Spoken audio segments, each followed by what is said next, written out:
Okay, folks, we are live. So for those listening at home, welcome to the Dungeon Musings YouTube channel. My name is Kevin Madison, and I will be your friendly editor-in-chief, I believe is what we've called the Game Master in this one, because today we are carrying on with our ongoing campaign playing Champions 6th edition, published by Hero Games. This makes use of the 6th edition of the Champions game, and with me tonight is one of the stars of our ongoing campaign, The Guard, Jeffrey. Hey everybody, I'm Jeff, and tonight I'm going to be playing the only hero brave enough to tackle the challenges going on in Canada, Mind Warp, Nice. who is a psychic speedster. Very nice. Now, it's been a couple of weeks since we played our last issue of this. But what do you recall having happened last time? And I'll provide assistance. This is our, little, in the last issue summary. Yeah. Okay, I'll do the best I can. So we wrapped up the stuff in Vancouver. I spoke to the detective. Yes. Let me see. Derringer. Commissioner, yeah. Commissioner Derringer? Yep. Sorry? Commissioner Mark Derringer with Steelhead Division. Yep. And then I got on a ferry to Victoria to go see my brother William, who was being followed. You did learn something of interest from Derringer. I can't remember if it was at that point or if it was when you were on the... I think it was on the thing. Okay, I'll leave it for you to say then. I think, if it's what you were going to tell me. Okay, So then, I got on the thing, and then I emailed Derringer. During the boat ride, the ferry ride over, I emailed Derringer about... I don't know. I didn't email him. I actually talked to Dr. No, what's his name? The guy who the other main hero. Dr. Posner. Is it? No. The superhero guy, the Mystic. Oh, that was that is Dr. Caliburn. Is it Doctor? Yeah, Dr. Caliburn. I used my watch and I asked him if there was someone I could speak with to help with getting Dr. Derringer's contact info. No, get it. But Dr. Posner asked if I could help get his lab equipment unlocked from security. Right. Yeah, that's right. Yeah. And so I asked if there was someone I could contact, and Caliburn gave me Derringer's number. And so then I left him. I don't know if I emailed him or I called him or something. I talked to Derringer, and then he said, "Where are you?" And then he showed up on the ferry and picked me up in his hover jet thing. Yeah. And that's when we had a conversation about the fires that had been happening. Yeah. And he told me that did I write these guys' names down? No. There were 3 bad guys involved. I got the handouts for you right here. And he thought that they were, what's the word? They were stoolies. They were just being paid to do this. Mm-hmm. And we talked about that there's an alien race. I didn't write their name down either. Also in the handouts, Eco. The Gadroons. Yeah. And that the Gadroons have been hiding amongst the people. And so the labs that had been attacked were all connected to... Do you remember as well about the development up north? Remember there was that Gadroon base or something. Base, in the far north of Canada that they couldn't get them out of, but they didn't seem to be doing anything. And then at the beginning of the year, it just seemed to disappear. Right. And then there's these labs that there seemed to be some connection to the Gadroons, and that's what's being targeted by these 3 mercenaries, Tachyon, Brainchild, and blowtorch. A blowtorch is a typo on my part. Blowtorch, and yeah, they're burning it down. And so there were some remains of gadroons found at one of the sites, and I believe there was like maybe some technology or something that linked one of the other sites to the gadroons. I don't remember if there was a body at more than one. I think this is the first time, but they do know that the labs have been attacked by Blowtorch, Brainchild, and Tachyon. Yeah. And then I said, what did he might have asked me something. He asked me if I knew anything about them. And you rolled really well as you possibly could. That's when you rolled on that. The gadroons, which is why I said that I think that my character was kind of inspired by their science, because I can't remember, their science was based on something. I can't remember what you said. Yeah, Gravitics. And so it inspired my psychic ideas of connecting psychic powers with science to create space propulsion. And so he didn't like that, but I was kind of like a Gadroon fanboy a little bit. Yeah. But it wasn't that big of a deal. He just wasn't too impressed. Then he dropped me off right on the campus, right outside the campus. Yeah. And I met my brother for lunch. And I asked him if the person following him, first I learned my brother admitted to having psychic powers of his own. Yeah. Do you remember what power he has? Yes. It's like remote sense. Yeah, he can locate where someone is. Yeah, he can locate people, right? Or objects. He can locate something he knows. Yeah. And I asked him if he could locate the individual who was following him, and he did. And so instead of leaving it be, Mind Warp decided to run inside, put his suit on, and run up to this guy to have a little conversation with him. Yep. The guy began to escape. A little chase ensued. We learned that the guy I was chasing had psychic powers, as he lashed out at me with some psychic attacks. Yeah. And during that fight, I also discovered that he had some kind of I don't remember if it was like silver glow to his eyes or some kind of telltale psychic signature to his powers. It was something you discovered later on that connected the thing. I saw it again when I went to their house, I thought. Yes, they seem to have a certain glow in their eyes when they were manifesting powers, but they're all very different powers. Oh, yeah, they were different powers. And so then I tied him up, and I beat him up, knocked him out, tied him up. And I don't remember how I got his address. My brother knew his address because he had known where he was. He had located him previously. Yeah. So I left that guy tied up on the roof of the university, and then I went to his address. And while there, I ran into 3 more superpowered heroes. Yeah.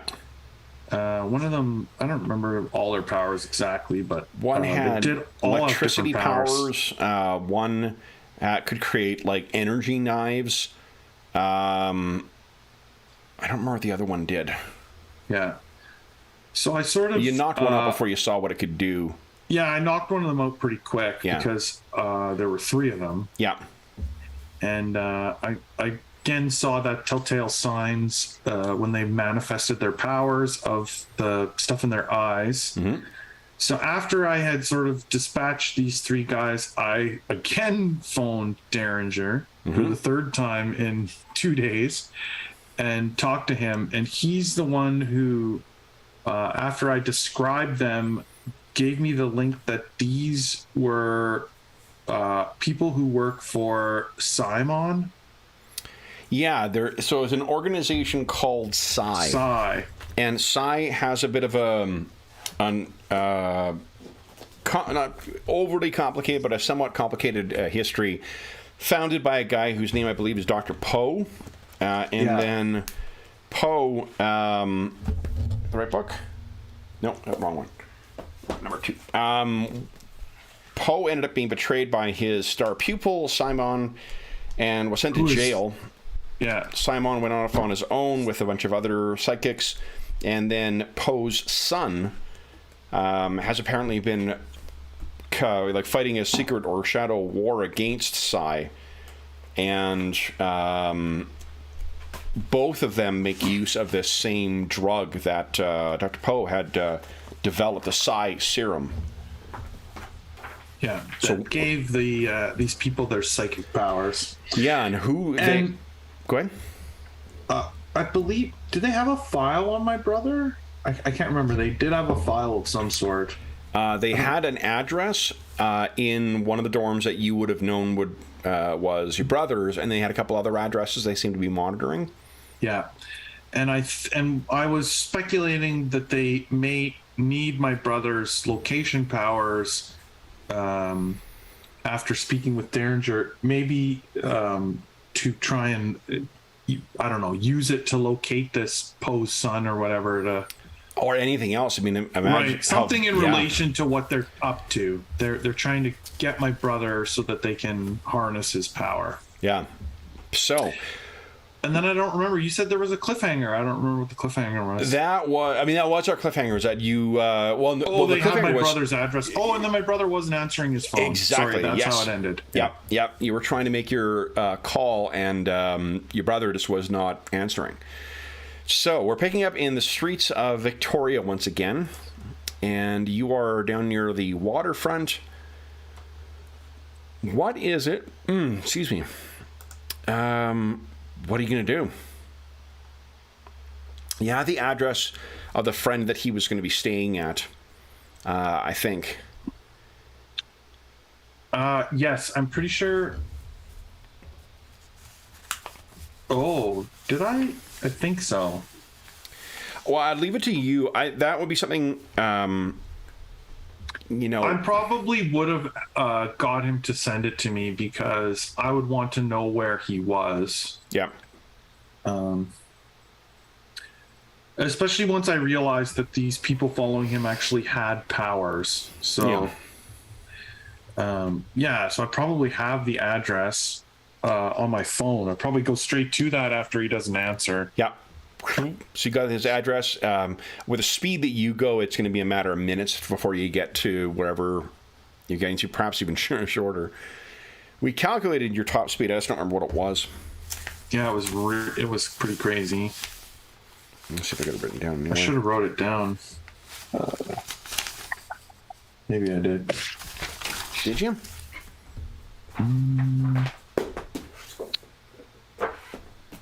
I don't think so. Okay, well, let's just quickly look it up again. I have a lot of notes on this one piece of paper, so it takes a while. I think it's a relatively easy thing to calculate, too, so we shall check here. It was... I almost remembered it. It was in the hundreds of kilometers. It was like 200 and something kilometers an hour or something. It's pretty fast. Yeah. Okay, it was like a race car. Or like a crazy production car. Here we go, 24. All right. Real world speeds. Here we go. So how much your speed per... your non-combat speed is 114? 144. 144, okay. Right. Multiplied... Oh, and then your speed is a 7 or a 6? Yeah, my speed is a 7. A 7, okay. Multiply that by 5 to get per minute, okay. Multiply that by 60 to get per hour. And then... 5 by 1,000. 1609. 187.9 miles per hour. Right. There you go. Yeah, so that is... Yeah, it's like a super fast car. by 1,000, which is about 300 kilometers an hour. Yeah. Okay. So yeah, that's kind of what I thought. Yeah. It's like okay. 200 and some high number of kilometers per hour. Okay. So then, what? Where do you're going to head over to near the university to where the thing was? Yeah, to where my brother is supposed to be. Okay. Oh, and I did. Sorry, one other thing I did learn is there were 6 cots or Eight something. 8 in total. 8 in total at this place, Yeah. and I know the location of 4 of these dudes.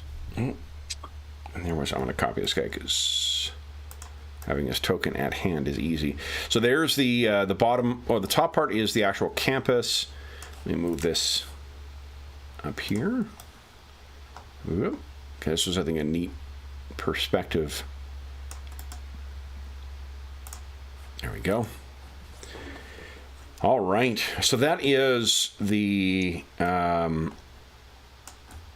that's the cat. So we can, if we're seeing this from a bird's eye view, we see you zipping around, over to this neighborhood. Gray streak across the. Yeah, and I think that they live in probably let's say that it's like a basement suite. Not far off from campus, and you get there and you can see that the door is burst open. What do you do? I'll immediately go inside. Okay, so you go in and you can see that there's a woman, a young woman, like a college student, who is kind of crouched over a guy who looks like he's got his clothes are all scorched. He's got some nasty burns on him. She looks up and kind of like, kind of flinches. Sorry to startle you. I think I would whatever. I think we said my mask opens or does something. Yeah, you can. So you can just or goes transparent. Slide it open so I can show my face or whatever. She looks at you and she says that you're. I'm trying to remember which brother of yours this is. William. This is William. Yeah. You're Will's brother. Yeah, they that's got right. him. Lincoln. They took him. They took him. How long ago? But I think Jess is hurt. Did they take Jess too? No, but she tried to stop them. One of them hurt her, but they hurt him too. Derek, wake up! And Derek seems to be moaning a little bit. Did she call 911? She has not yet. No. I'll immediately call. Okay. Yeah. She's in a bit of a hysterics. It looks like from this basement, there's a little hallway that leads down to 2 or 3 different other rooms. Yeah, and it's probably while I'm on the phone, I will look for Jess. Okay, so you find in the first room, it's burst open. It looks like someone quite strong smashed a door, and you can see she's in there, and she looks quite bad. There's a bit of a pool of blood around her head. Oh, no. Is she conscious? If you run over and try and talk to her, no. Okay. So that's what I'm I'm relaying to the paramedics. I got 2 unconscious victims, TAC, giving them the address, all that stuff. Okay. We don't have to go through a whole 911 call. But No. On your first aid, I think, because that's an everyman skill, I believe it's at an 8 or less. Oh, let's actually, before we do that, give us a 2d6 roll. Let's see how much luck you have for today. Oh, right. Yeah, because I might need it here. Oh, my word. Oh. Thank you, Roll20. Oh, boy. Keeping the pressure on Roll20. Holy smokes. That's amazing. Okay, so you an ambulance is on the way here, but would you give us? Yeah, I'll still try to do what I can. Yep. I think I know not to potentially not to move someone with head trauma. Yep. That's just something I think that's basic enough, but I'll roll. So what did you say I have to roll? 3d6, and you want to roll 8 or less. All right. So you can use your. I can actually type in this. That's nice. Look at that, right on the nose. Beautiful. So that is, yeah, you're actually able, she is very bad. And had you not stabilized her, it's quite possible that there's a vicious head wound that she sustained. And you're sort of, like, unless you're planning on leaving before the paramedics get here, you know, you're putting pressure on that until the time that they actually arrive. Or would you sort of stabilize her? I would stay. Like, I think this is too important that, like, even though they have my brother, I know they're not taking him to kill him. They're taking him to use him. At least that's what I believe. And so I don't believe he's in imminent danger of death. Yeah. But these people are, so I wouldn't desert them. Okay. So looking around, I mean, this seems to be your brother's room. Like, once she is collected by the paramedics and taken out, and once Derek is taken by the paramedics as well, the other roommate, Derek and this other girl, or the two other roommates of your brother, they all leave together, leaving you here. The police arrive as well, but you have some time in between that when, you know, you sort of, while the paramedics are treating Jess, you have a look around. It's your brother's room you're in right now. Oh, no, it isn't. No, it isn't. This is it's his friend, because but what he's got set up in here is it looks like his laptop is on here, because you've seen his laptop, I think, before, and he's got it, like, there's some sticker or something that he's got on the back that you would recognize. Right. His jacket maybe is hanging on a hook in here. Right. Oh, man. Trying to think what I would do, like how I would try to figure out where they would take him. I mean, they don't know I was just at their place. They may take him straight back to their place. They were here while I was there, so I think that probably clicks in my brain maybe while I'm looking through this stuff, like, they don't know I was there necessarily. Yeah. Like, I think that's where I would head, is like straight back to where I was, essentially. So you zip up, you know, the stairs back onto the street, and it's a matter of a minute or so until you get back. How do you approach this place once again? Do you go from the back, from the... No, like this time I'm just going straight in the front door. Like last time I snuck in, but this time I'm just heading straight in. By this point, you when you come zipping up, you realize that there are members of Victoria's police force in here. You stop, and they sort of like, huh. And they're like, oh, I understand we've got you to thank for them. Yes, have you seen anyone else arrive here? No. There were probably police cars parked out front, though, like marked police vehicles. Right. There was that actually, alley, if there was marked police cars out front, or like I might have stopped to speak to them then. Okay. Yeah, or I'll talk to these cops, whatever. Just say, like, you know, have you seen any suspicious activity there? No, there was more to their number, and they just kidnapped my brother. They kidnapped your brother, is that? And one of the other officers says, "We just got word. There's an APB out." Yes. Okay. Well, I thought maybe they would return to this scene, but since you boys were here, you might have scared them off. They sort of looked at like, well, there's the alleyway out back. I'll race out there. Yeah.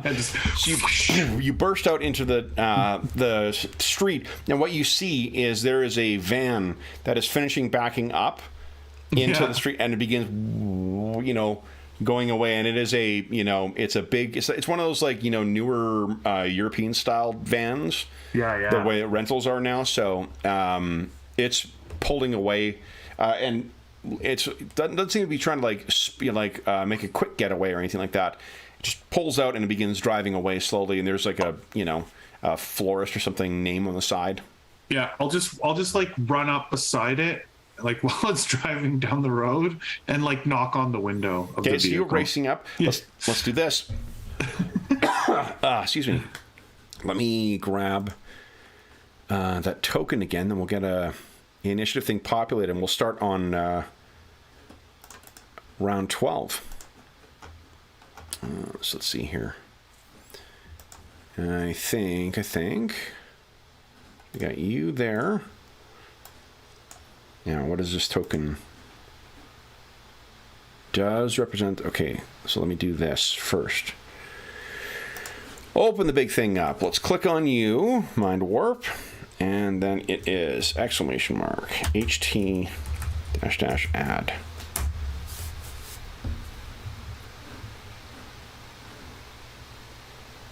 That did not work at all. Let's make sure. Oh, you know why? No, that's set up correctly. Why is that not working? HT. I wonder. Oh, you know what? Why is that not working?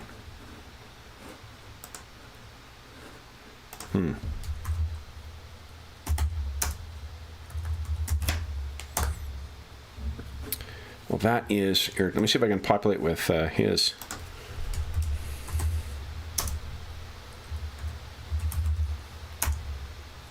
He's not working either. That's irritating. Yeah. Hold on. I'm gonna hit refresh. Maybe something on my end that's screwing up. Because it has been working thus far with this campaign. So let's assume it's a user error here. Okay. Pop open the old turn order. Yeah, no, I got you on this thing too, so that's not wrong. Click on him.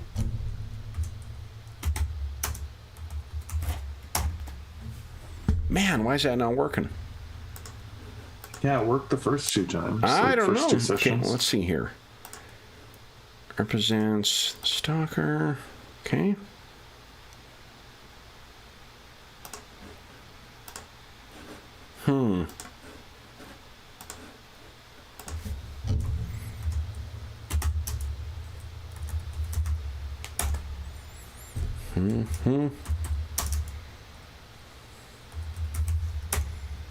No.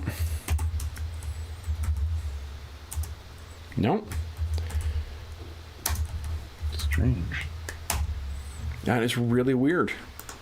It's been working perfectly fine. Is it because there's 2 of my token on the page? Oh, does that matter? No, I don't think it shouldn't. Let's do this here. Move all turns. Try this again here.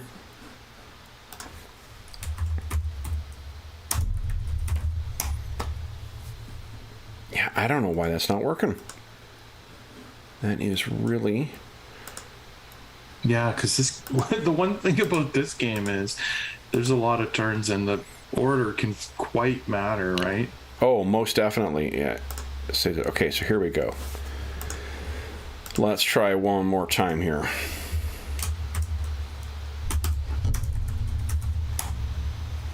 Dag nabbit. Oh. What happened? Oh, the text in the text on the thing changed for me. Now it says there aren't currently any tokens on this page that take a turn. Right click on a token. Yeah, I took what I did is just took the here we go. I changed who the tokens represent. Oh, okay. Well, just previously it was just a blank box for me. Yeah, it was for me too. I just thought that was like an actual, at least a change, right? Right, because you need to run the command because of the phases, right? Yeah. Because it adds like 2 point and then whatever your speed is, or what is it? 2 point. And, yeah. Or well, it like does 2. I'm gonna take a look at the 9.3 or. I'm just gonna take a look here and see if they fuck something up. Let's see here. Because if they change the character sheet, which has happened to us before. Actually, let me just try one thing here. Let's bring a Vandroid down here. Oh, that's a handout. That's not the actual Vandroid.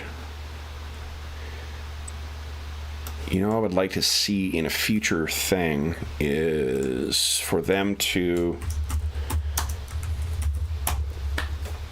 Yeah, that doesn't work either.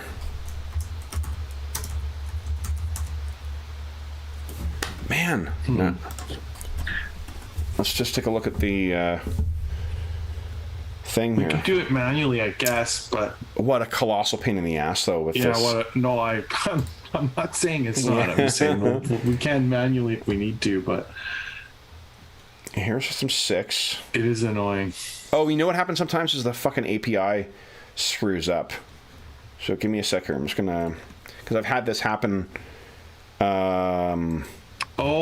Like the API's crashed. Yep. Yeah. Yep. So let me do that quickly, because we had this happen before. Okay. So I need Hero Tracker and Hero 6. So let me get rid of these.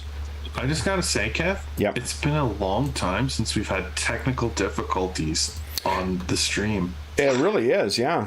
World 20's been really stable for... I know. Yeah. So, it's kind of an old throwback. Yeah, really.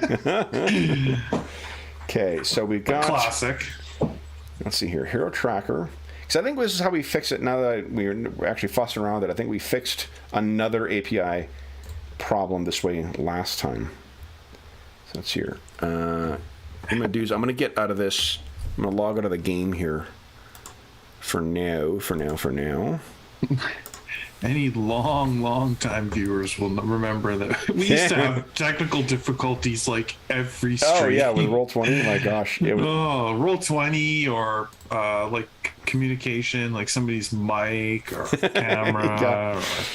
Yeah, I think 2 years or 2.5 years of pandemic that sure helps. Everybody knows how to use sharpen your your online skills. Okay, so those are updated now. To remove the API, put it back in. I'll log out too, just in case that makes a difference. Yeah, and then I'm gonna. I'll reconnect once it's. Okay, let me launch the game again. Let's see here. We're always happy to serve as a exemplar of what can go wrong in your games. Totally. Okay, so here we go. Fingers crossed. Big money. And it's working again. Nice. Hot That's damn. funny. When it's broken, turn off the router, turn it back on again. Not bad. Yeah, essentially, right? There's a reason they recommend that. There we go. Oh, absolutely. Yeah. The I think I told you probably I used to work for BT Technical Help, and one of the things that they would always do is they would one of our required steps in the thing was to make sure that the people had only one router connected and then directly to the wall, and then they had to turn it off, turn it back on with us on the phone, because we never fucking believed that they actually did it. And so many a times that fixed it. Or be some network engineer who was just like, there's nothing wrong with the network. I'm like, well, we only provide support for this. They pay you for the other stuff. We'll get it working from the wall. You figure out what's going on from there. Yeah. So I did lots of times, like a couple times when I called my service provider, I'd have to explain to them, okay, listen, I'm an IT professional. Trust me, I've turned everything off and back on again. Yeah. We don't need to do it on the phone. I understand that you go through this with people, but trust me, I try that before I phone you. Okay, here we go. There we go. All right, then let me collect. It still doesn't help. Some of them, they'll still insist on doing it. It's like, yeah, I do, because because not everyone's gonna be truthful with that. Some people will just fib.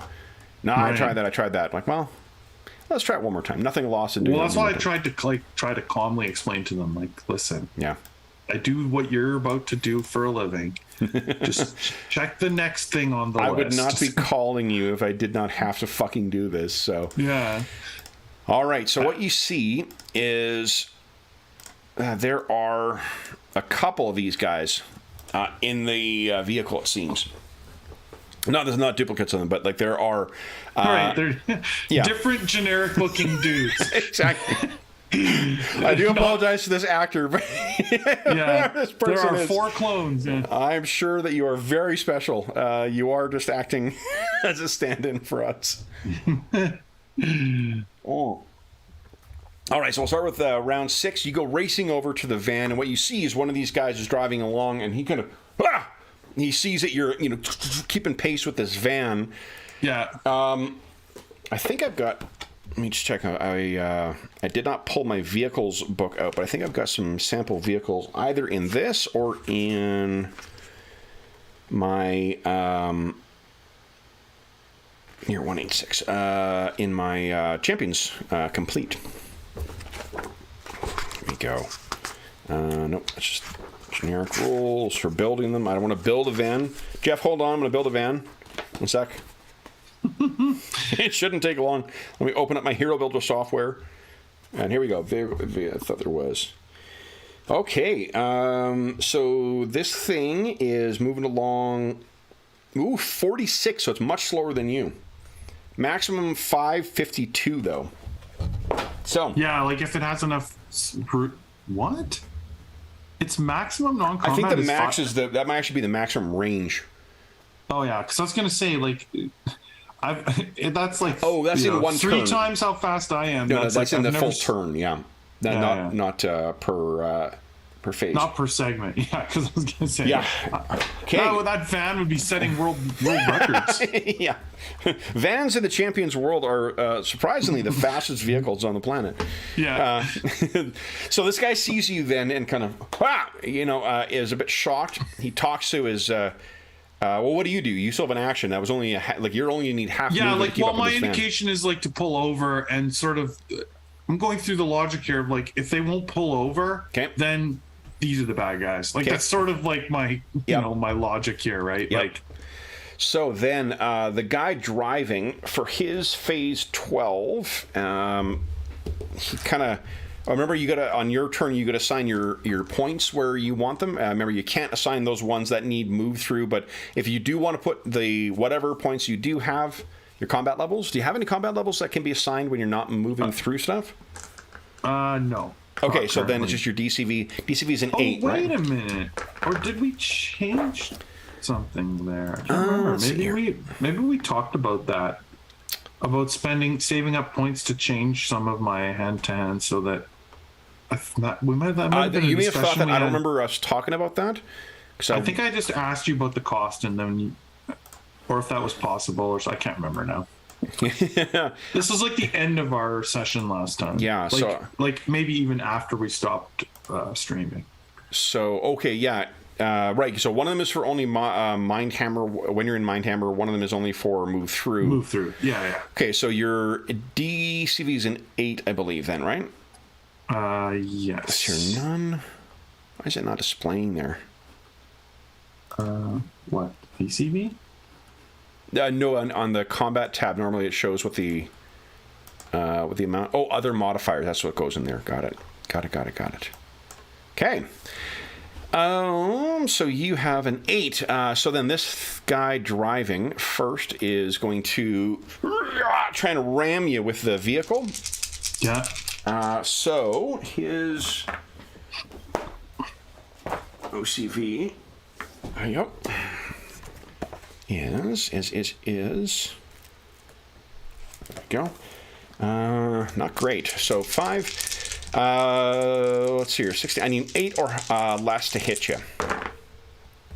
And that is not going to hit. So he swerves at you, and you're easily able to slow down or sort of like deke in front of the vehicle. It kind of clips this car on the side. I think so. We're on phase 12 for them. I think the others are sort of reacting. They're all aware that you're outside the van now, and they're all doing stuff within. Then it is end of. No one's spent any endurance or anything like that this round, so. End of phase recovery, everyone's back up to full, and then we're on to your Mount Warp. You're up first on segment 2. What are you doing? Okay, so we're just coming out of the back lane, you said? Yeah, and kind of like heading deeper into downtown Victoria. Yeah. I feel like I need something to stop their vehicle. Okay. So I'm going to. I mean, I just see like all these little shops. It's like somewhere in there has got to be, like running through the shops. So I don't know how many segments you want to say this takes, but he's gonna like take off back to the shops and like go to one that's got home stuff or what is it you're looking for? Like a knife or a rake or a shovel, any kind of metal. You're looking weapon. To puncture the tire? Yeah, exactly. Okay, I want to go find give us a something perception like, roll. Let's just have it. If you're successful on this perception check, then you find what you're looking for. If not, you have to spend more time. Yeah, exactly. Like he's just running store to store. Yeah. So you go zipping in there, and you're like, no. Yes. Exactly. And your action is the last thing you do, so you're gone for that round. They are doing stuff within, and they are speeding up in the van, trying to get away from you. Taking off, yeah. You're up next. What are you doing? So now I'm gonna do my full movement or whatever, my combat movement, as much as I can to catch back up to them. So okay. Now hold on. I want to check one. I don't know what thing here. I mean, they probably only moved about 40. Yeah, about 42 away from you. Oh, okay. Yeah, so you're easily able to catch up. I just wanted to check. Yeah, I don't know if this is like improvise or what's going to happen here when I try and jam a sharp one of them has actually. in there. I want to see about holding in action. I think we looked this up before. Oh, like if you can hold. Yeah, because I want to so when he spots you to do something. Right. Yeah. But I think it might be. Let's see here. It's not one of the. No, it's not setting. It's one of the optional combat maneuvers. Club, dive for cover, hip shot, strafe, suppressive fire. Yeah, I don't think. Let's just take a look in the big rule book for readying an action and holding an action, because it's called different things in different games. Yeah. It's an interesting mechanic in this game because of the haymaker. Yeah, absolutely. So 20. Here we go. Holding action. May choose not to act when his dex indicates when his phase begins. He may wait until a lower dex. This is an holding action. A day may hold his action until a later dex in one of his phases or until a later segment. However, he can never use a held action to take two actions. To take two in a row, basically. Yeah, and I think you can't create a haymaker opportunity because you're not fast enough. You're just like holding an action to a later segment. And a haymaker is a phase and a half, right? Right. Right. It's only a phase and a half. Yeah. But it helps if you do it before your opponent can act. Yeah, I'm just trying to see where. No, typically, so you hold the action until a specific lower dex, or wait until a specific event. Oh, okay. Yeah, I know. So held action works very much like in other games. Like you can choose to hold it over to the other one. So he's holding it until he sees you again, and when you're coming out, that's when he's going to take his shot at you. Yeah. Right. Okay. So then, what you can see is that the side door to the van is open, and there appears to be someone hanging out. Oh, he's not in this book. Someone hanging out of the van. I think you believe you found the culprit for one of the things that you saw happen, because he pulls his hand back and there's fire that forms around it, and he gestures towards you and tries to hit you with it. Your OCV or DCV is a 8. You are 40 away, so that is minus. Where's my screen? I need my screen. Hold on, where's my screen? Why have I not got the screen? Gotta rectify that. Where are you, screen? Come on. DM screen. Where are you? Come on, you. Nope. Where did I put you?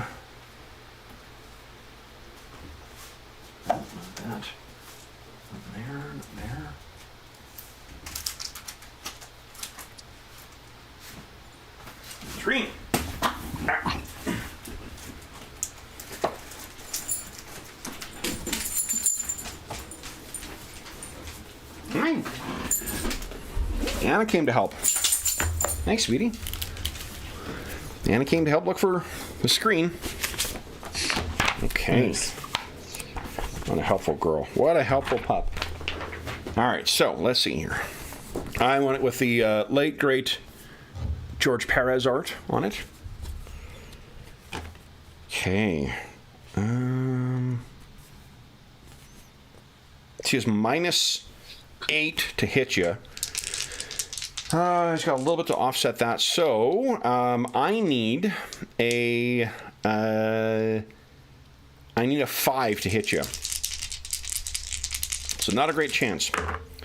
I rolled a 7. So it came a lot closer than you would have liked. It tosses, and right near where, as you come racing out, the like hardware store or whatever that you come out of, or appliance store. Or I guess it would be probably like a keepsake knife that you grabbed from something with part of a set. It explodes. There's like maybe a big stuffed Mountie outside that just explodes into flames. That was their ready to action. You have your regular action now. What are you doing? Well, okay. So I am not pulling any punches with these guys at this point. Yep. They have kidnapped my brother, and I am none too impressed. I'm just gonna, as far as like this guy leaning out, I'm gonna hit him with a full mind hammer, move through. Oh, nice. Try and just knock him out right away. Okay. So that might leave you in the van afterwards then. Because if you're moving through, yeah. Yeah. Okay. Yeah, even if that ends me up in the van, I'm hitting this guy as hard as I can, basically. Okay. All right. So go ahead and set up whatever you need to set up on your... Yeah, I just have to click all these velocity, little tiny boxes. Things. Make sure they're ticked on and in the thing you want them in. And we found out, too, thanks to Wayne's help, that you can put basically as many levels as you want in damage. Right. Okay, I think I got it set right. And then Mind Hammer. And then click on it. Okay. Hits DCV. Oh, no. Wow, that's a bad roll. Holy Toledo. Oh, no, and you only got 2, because you need 7 to hit him. Yeah, that's not even close. Oh, shit. So you go racing up towards, and just, maybe at the last second, the guy taps the brakes, slows down enough for you to go zipping past. Yeah, just go flying past the man. Yeah. All right. And then what's your max speed? So you're 40. You're probably 30 away then right now. Right. On their turn, they are going to speed up, so they're only 10 away from you.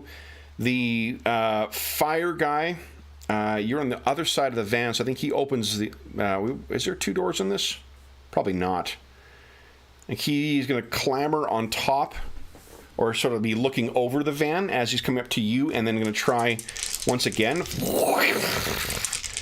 Does your move through affect your DCV? I can't remember if that's one of the maneuvers that drops. I think so. Yeah? I think it's -3. Yeah, -3. So you're only a 5 right now. Okay.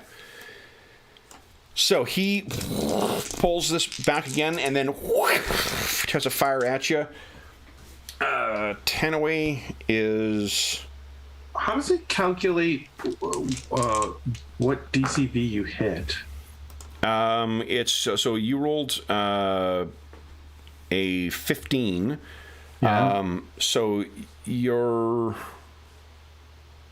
8 of base plus 6 from your combat levels minus 7 from the maneuver. So you would have had a starting roll of a 11.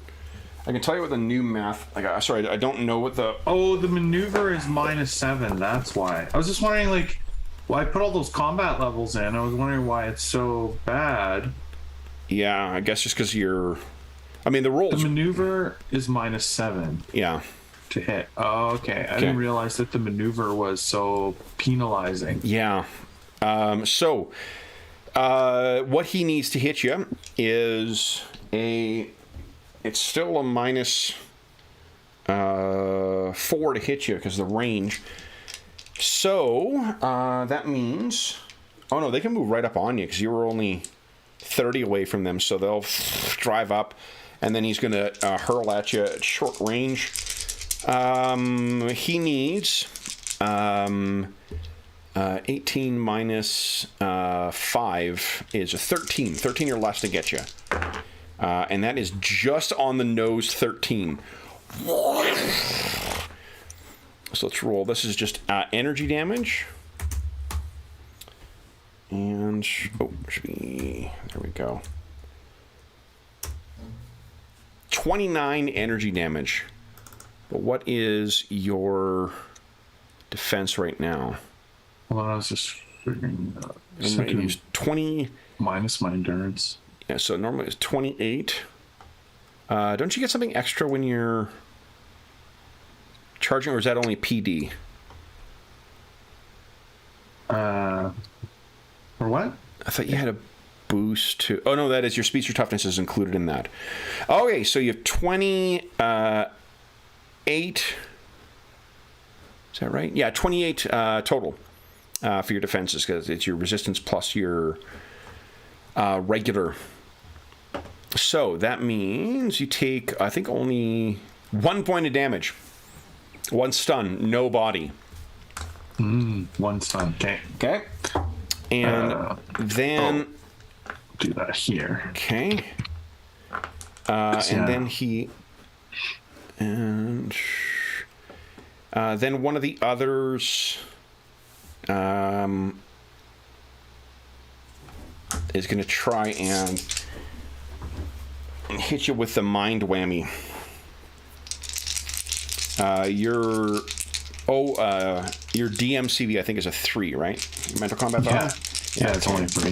Okay, so once again, he also needs 13 or less. So successful on you, and this is going to be just a mental blast.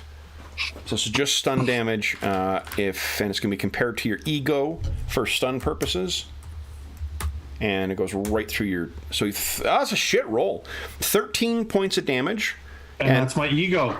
Nice. Okay, so it doesn't exceed. So you can feel that, like, that torch hits you, and then you're hit with this, like, mind whammy again. And that's it. The other one's driving. The other one's keeping your brother under control. Your turn. What are you doing?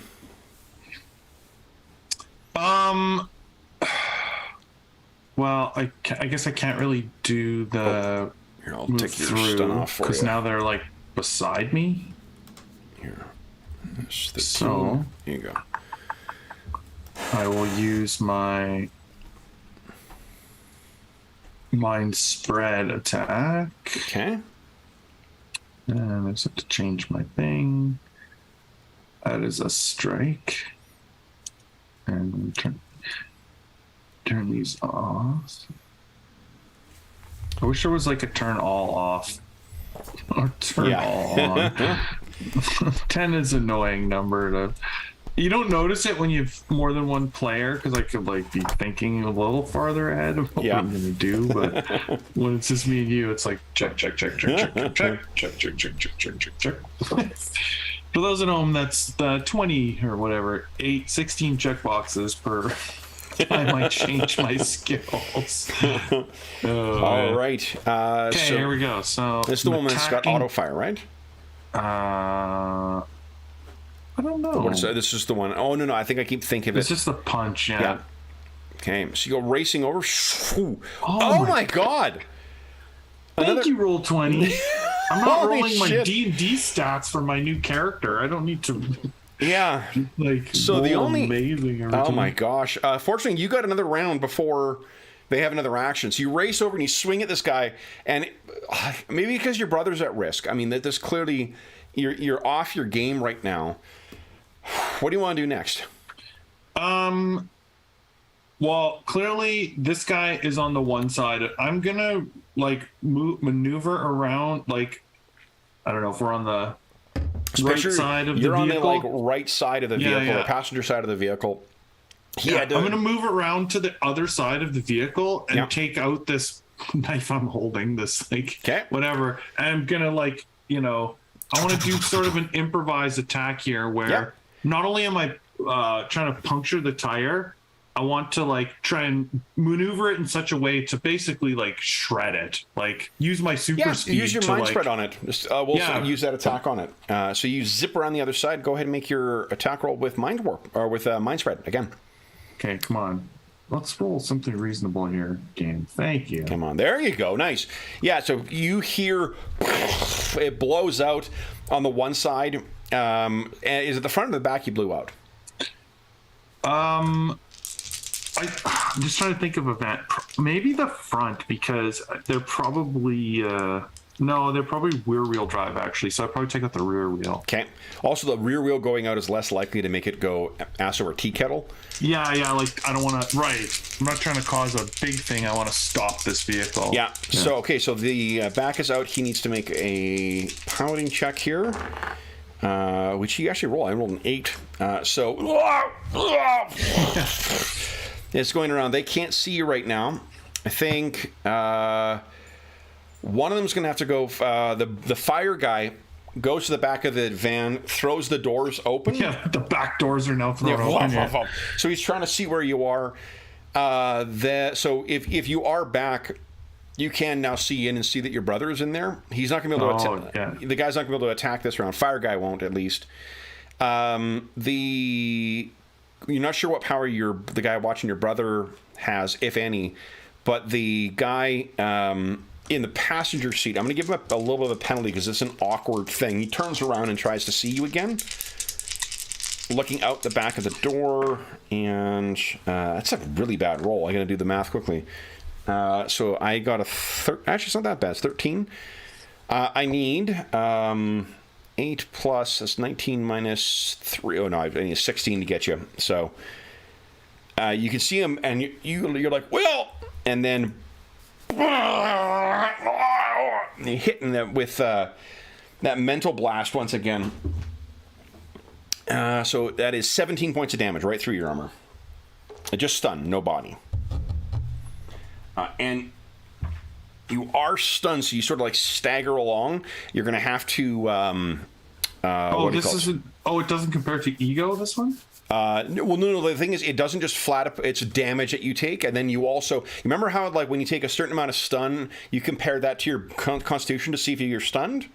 Oh. With mental attacks, you take the damage only as stun, like it doesn't do any body damage to you. That's why I took that 13 off of your. I see. I thought that was like whether you took it or not. No. This is whether you this is whether you're stunned for it. And you have to spend. Okay. Yeah. So again, this hits you again, and next round you'll have to recover from being stunned. So. Next round, this thing, the driver then is pulling away. Sparks are flying up from the back of the thing. He's still got the vehicle under control, though. On your turn, you take a moment and just like, oh, God. It's that same, like almost like brain freeze thing that just completely... well, you know what? It's less... It's a combination of that and like, you know when you've been like... You stand up too quickly, or like you put your head between your knees and you jerk up. Yeah. So you're just like catching yourself with it. They get about 40 away, and then on the next round. And so you don't actually recover anything on that. You just become unstunned. You just become unstunned, and you're no longer. When you're stunned, you're at half DCV. So it's good that you had a chance to recover before that. Otherwise, you would be very liable to get hit because that. Jackass with a fire. He seems to be, and he builds up to something bigger and tosses it at you. I just need to hit a hex now. Okay. I remember anytime I attack you, I declare an attack on you. You can always abort to a defensive technique as well. That'll make it harder for me to hit you. This is a big ball though that roars towards you and explodes around you.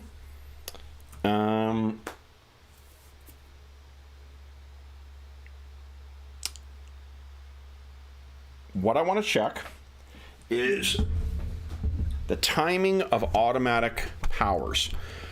Because you can automatically get that force field of yours back up, but you need to be able to activate it. Normally that automatically happens at the start of your round, but when you're recovering from stun, I don't know if it's back up again yet. My speedster toughness? Yes, your speedster toughness, yeah. Let's see here, because I thought that, hold on, was it bought as a force field, or was it bought just as flat?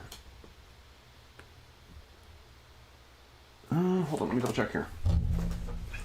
That might just be something that's active all the time. Let's take a look at the speedster build. Yeah, I don't remember it being a force field. Okay. But I don't remember. Let's see here. 100%. No, doesn't require activation. So no, ignore me. Ignore me. All right. So then, you're probably not going to be hurt by this then, because it is less powerful than his last blast. 27. I think you got 28 as your total energy defense, right? Yeah, I'm pretty sure that's what you said last time. Okay, so the fireball explodes around you. Whoa. You're totally and utterly unaffected by it. Round 11, or segment 11, what are you doing, my warp? They are about 80 away from you, coming away, getting ready to take a turn. Yeah, so I'd have to start... so how does it work if you take a turn to recover? You earn half DCV for that time. But that happens automatically in one more round. You would also get the post segment 12 recovery, but if you took this round to just recover, you were the next one to get an action. Right. Right, because you act on 11 and then you act on 12 and you get a higher dex than what they do. So you could, in theory, take... What's your recovery now? 18? Yeah. Yeah, so you could take the 18. You get 18 back this round, and then and your post 12 segment 12 recovery, you'd get another 18 back. Right. What do you want to do? Or you could run after him and just hope that... Because if I don't do that, then what? You can't move or anything, right? When you're doing your recovery, no, and you're at half DCV. So there's a sniper waiting, which there probably isn't, but... Right. Yeah, I will do that, though. Okay. So I get my recovery to endurance and stun, right? Yep. And I think that you've only... Let's see, you made 3 attacks this round. I think each of your attacks is endurance 3, right? So... Because I don't think you've been counting your endurance from each of your attacks. No, I missed this. Each of the ones are 4 for the psychic hammers. Oh, it's only 4? Okay, so then... or 5, or maybe it's 5. Mine spread is 5. Yeah. I think it's 4 with 1 in the bracket. So it's 14 total, so all that would have come back. And then it's 1 point per 10 inches of running, so it's like 14 points. So I think in total you used like... Because you ran 3 rounds this round, so that would have been about another 15. Because you didn't run the full 70 each time. You ran full 70 that one time for the move through. You ran back to the van. The rest of the time I was moving 40 or whatever speed. Yeah, like much slower. Doing. So I think you're down in total. That puts you at a net of like what 28. So you're about a net of 10 down right now. Yeah, right. And then your stun, however, would go back up to 27. Nice. Okay. So you catch your breath and kind of like, almost like you're in the starting blocks. And then it is your turn once again. What are you doing? Well, I can't move quite fast enough to get right up beside them. And I know that I know that they're throwing attacks at me. So I think what I would do is like move up strategically. So what I mean by that is like in the other lane or the sidewalk or like somewhere where it's much more difficult for them to hit me. And I wouldn't move up my full speed. Like I wouldn't close all the distance. I would start to speed up so that I'm like moving like 48 or 50 or whatever meters. How far away from them do you want to be? Well, let's see. They move about 40, so I want to be like 30 meters away. 30 meters away? Okay. Yeah, like so that I can catch them next round, essentially. Absolutely. Okay, so you go racing up, and you're about 30 meters away from them. Let's see here. I need to look up. Let's see here. I don't know if Mental Blast uses regular range. Oh, and the other thing I want to do, which is like doesn't really necessarily take any of my time, I want to see if the cops are following us because they were out front. And there was a fireball that hit a storefront kind of right where they were. So, I mean, that could just be a quick look behind me or whatever. Yeah, and I mean, like, this has all happened within less than 12 seconds. So it's right. Unlikely they're there just yet, but... Or, well, I'm just looking to see if they've reacted, not necessarily that they're... I'm just seeing if... Let's see here. Sorry, it dawned on me, I don't know whether your mental combat... Without suffering range modifiers, that answers my question. I didn't think that one of the upsides for the mental attacks is you don't suffer the range modifiers. So, let's see here. I'm first attacking you with the fireball dude, but he's got a minus... That was the one that I was trying to affect. Yeah. -6 to hit you, so you need like a 5. Yeah, no. Goes firing past you. He throws his fireball at you with sizzling past and scorches up against a poor Hyundai. Explodes. Then it is the mental attack, the psychic. He turns around and just going to try and hit you with the whammy again. I'm going to give him a -2 because of the weird angle. So that was part of the reason I'm not sure if it's like visual line or anything. That's why I was saying, like, I also want to try and make it hard for him. So yeah, -2. That's cool. I think it can. Like that's why I said, like, I'll go on the sidewalk or the whatever to try and make it hard for him. I think like what he would do is if he can't see you back there, he'd put his head out the window trying to see you. No, I know. That's why I was saying. It's part of the reason I said I would do that. Okay, and let's see here. So it's again 5. Only 13 this time. Once again, so you're not stunned.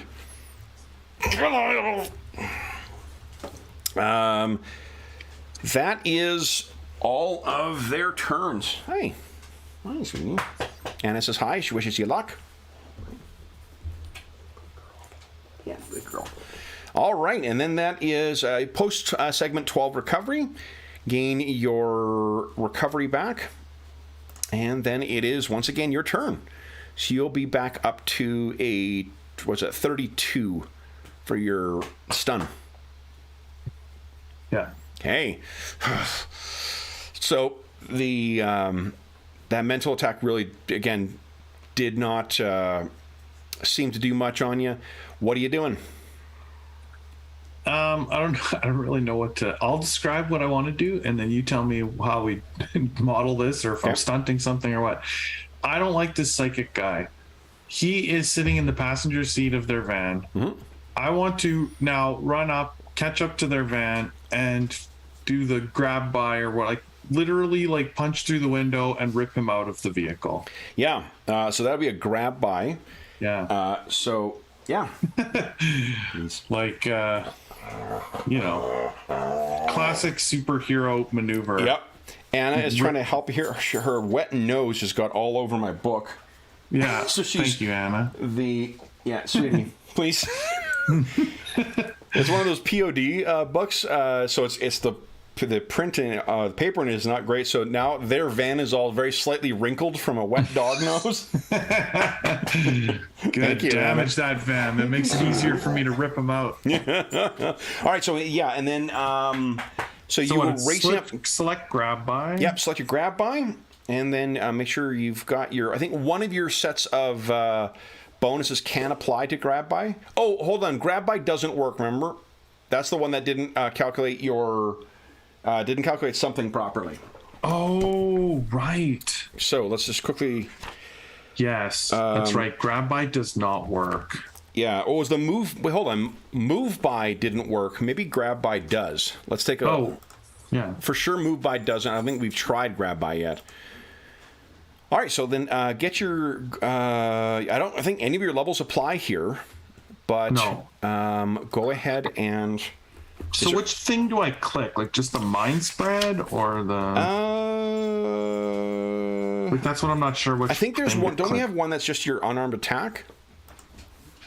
Oh, strike. Yeah, Yeah. I'll just try strike. Yeah. Let's see if it works. Oh, wait. I'm going to check this. I don't really know if those checkboxes do anything, but let's see what it does. Okay, so that seemed to work. It only rolled your strike thing. Now, hold on. What else gets added into grab by? +1. Oh, so grab by doesn't work either because it's your velocity divided by 10. You add that to your strength. So you would have +7 to your strength, which would be another 1.5 dice. So let's take a look at it here. This is our first time doing this. Oh, I see. So it would add 7, strength divided by 2 plus 7. Yeah. So you're going to add... so 5, it's 12. 1.5 d6 to your effect. So the way the grab by works... move by, grab an object the person's holding, or do things like... Oh, it doesn't grab the person. It grabs something they're holding. Yeah, but hold on. I know what your intent was. I think there is a... Let's see here. There's shove. Oh, there's throw. You probably have to grapple first. Maybe I have to grab. Maybe I just grab. Yeah, it's just a grab, I think is what you're doing. Yeah, what if I just click grab and click on it? So the only thing with grab is it won't affect your velocity won't affect. It's -1 to your OCV, although the grab by was -3. So actually, the upside is, well, using that roll, you don't need to spend any luck in order to get a hit now, because it's easier, and your penalty's not as bad. So now what we're going to do... Right.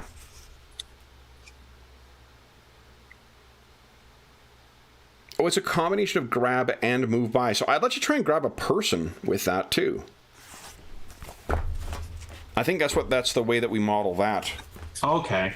Let me take a look in the big blue book now that Anna's... Oh, I see what you're saying, because then I could spend my 2 luck and make that work. Well, what I'm saying is, yeah, there's that, but also the I want you to be able to have the benefit of the velocity with it, because that boosts your strength up, which is what you'll need.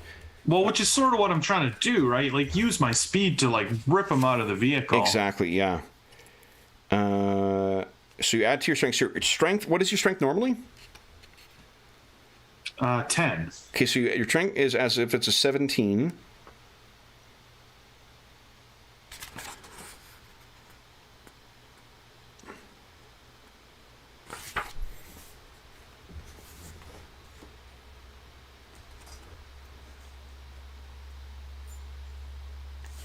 Yeah, okay. Then what we do is we compare the body. So right now you've rolled 3 body with your... hold on, did it add it in? Let's see here. No, it only rolled 2. So give us another 1d6 roll. Another 1. So you got 4 in total, 4 body. This guy has a strength of 15, so I'm going to roll 3d6. 0, 1, 2. You beat him. So you wrench him out of the vehicle. Wow! And he is now... half of your move is a 36, right? Yeah. And you were 30 away, so you're 6 inches ahead with this guy, dragged with you. Right, yeah. All right, I'll put him to the back. Okay. All right, and then it is their turn. The fire guy's going to have to run to the side of the vehicle and then try and make a shot at you. You're 6 away right now, which is -2. I'll roll and then work. No, there's no way that's a hit again. Fire goes going past you. It's a weird angle. You just can't get the shot. Yeah, and because this guy is escaping a grab.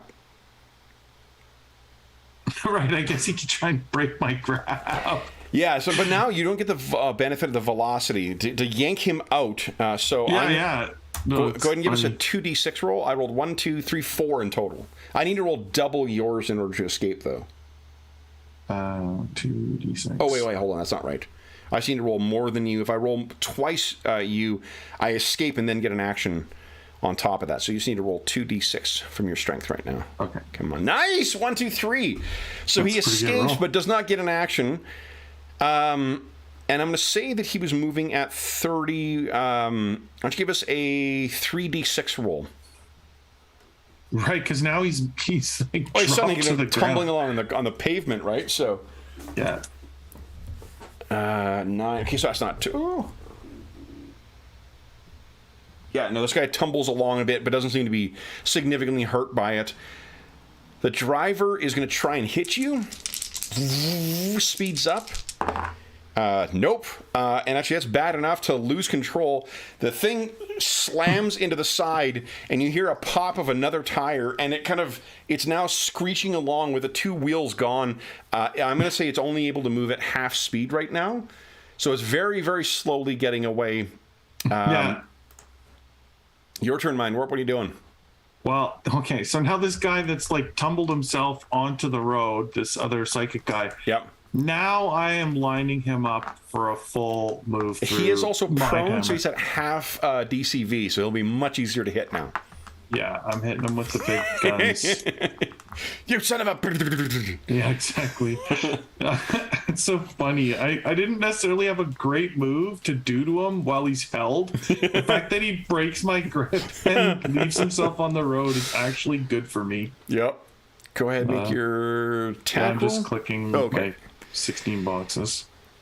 Oh, wait, are you moving through them on him? Or Yeah. are you? Okay. Yeah, I'm hitting him with the super... Like, I just have to be able to move my full movement, right? No. It depends on your. He's only 6 away from you. I don't think you can get up to full speed in that distance. Remember, you need to have a certain lead up to get to your full velocity. So it means that What do you mean he broke my grip? Isn't he like on the road? Well, he's on the road, but like with a move through, you need to be able to have. Oh, well, you were moving last round. That's right. I'm saying, like, he would have fallen to the ground and we'd be 40 away or whatever the van moves. Yeah. Because they had their action, right? Yeah, they had their action. They tried to hit you with it. So, and he'd be dead stopped on the road. He's dead stopped on the road, but he's only about 6 meters away from you. So what I'm saying is that you don't have enough for a move through. Remember when you were in that smaller room with those guys? You needed more of a run up in order to get the speed to him. To hit him? No, but isn't their van moving at 40? Who is it you're trying to hit? The psychic or someone else? The guy who fell out of the van now. Well, the guy that you dragged out of the van and dropped, he's only 6 inches away from you right now. Or 6 meters away from you. Because he got himself free of you and he fell to the ground, right? Right. He's behind you 6 meters. Right? Okay, to me, it's just the confusion of, like, we're moving along at 40 kilometers an hour in direction A. Yeah. He stops moving, and he's only 6 meters behind me. Okay, it's in a second. Right. But we're moving at 40 meters per second. No, you're not moving at 40 meters per second. Well, you are, I guess. You're not moving 40 meters per second. You move 40 meters per phase that you act on. Per phase, yeah. But he is 6 meters behind you right now. So... You can't really, you don't have the lead up to hit him with that. You can go against the van and hit that with it. Well, then I'll just, that's fine. You could do other stuff. Keep moving with the van. You could easily get back to him and do your mind hammer. It's just that you don't. Because remember when you were in that small room, you didn't have enough lead up in order to get your move through? Right. It's the same situation. He's just too close to you right now. Whereas the van is 30 meters away from you, 20 meters probably away from you at this point. Right, so I guess I could try it on the fire guy again. Yep, he seems to be moving. He's inside the van and then like hanging out the door because that's where he thought he was going to get you before when you were ahead of him. All right, so I'll try and hit that guy again. Okay. All right, that was quickly. See Sparrow look back at the psychic guy and then you zip up. Okay. Come on. How about a decent roll this time? Yeah, really. There you go. Much better. Wham! Give us a 2d6 roll.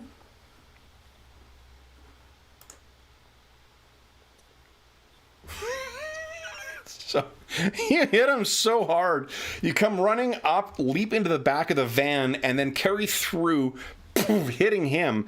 He goes flying out and smashes into like a shop that sells memorabilia for the Victoria Aquarium. Nice. And so that's 58 stun. That means he still takes... Yeah, he's completely knocked out. He's knocked out by the first hit that you got on him. And then he takes damage from hitting the window and smashing in there. So he is... And you're up about 30 feet away from... or in front of this kind of busted van. He's not going to be able to... Or 30 meters. So on their next round, they're not going to be able to get to you. You're 72 away. I'm going to make the Psychic make a perception check to try and actually see where you are. Perception is a 14 or less. Does spot you. So it kind of staggers, sees you down the block, and it's going to try and get you again. I did get you once again. Anna calls bullshit on that. Does he have to do anything to get up from prone, or can you? No, just you can, do that from a kneeling position or prone position. He can use his powers. No, but I'm asking if he still is prone, or if he has. He is still prone. Yeah. Yeah. That's what I was asking.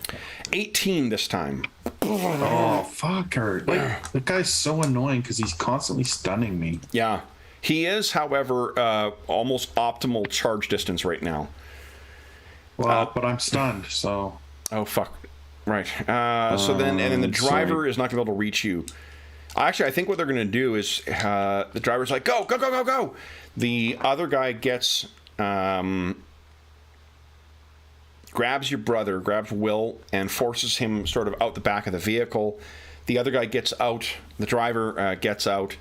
And what you see him do is he steps out of the vehicle and then wrenches the door off of the side.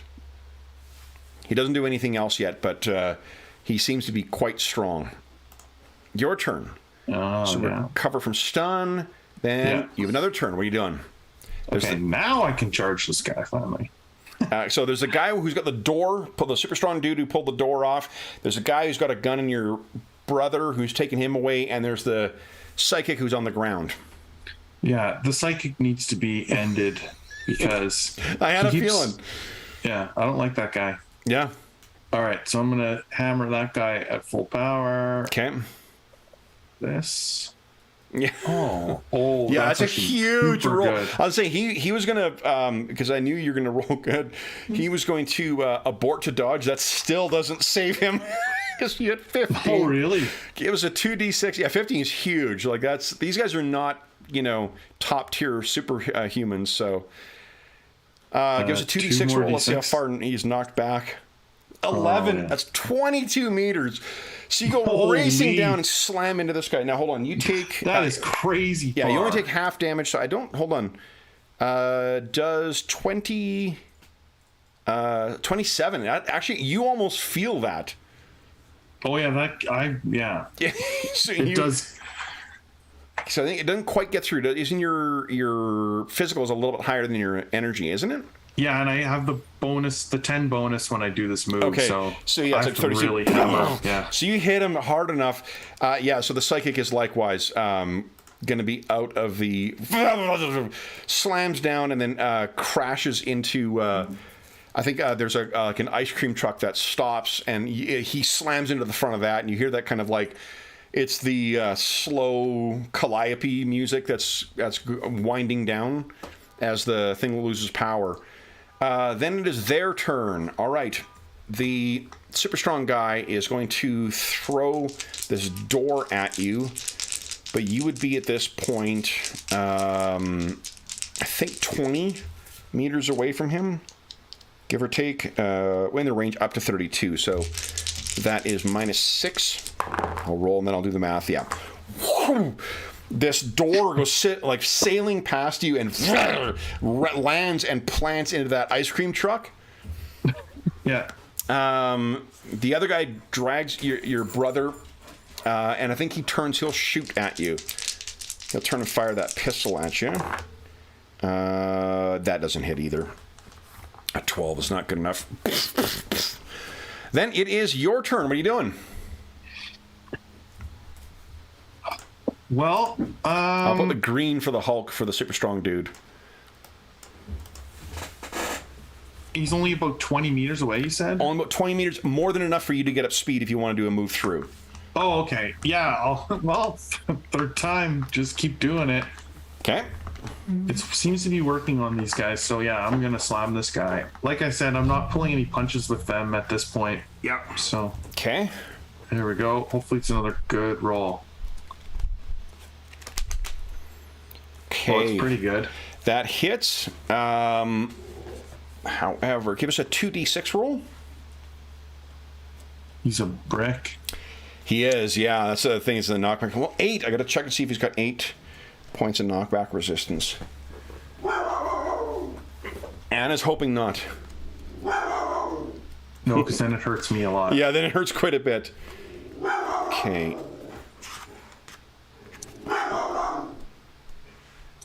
But that's how I find out.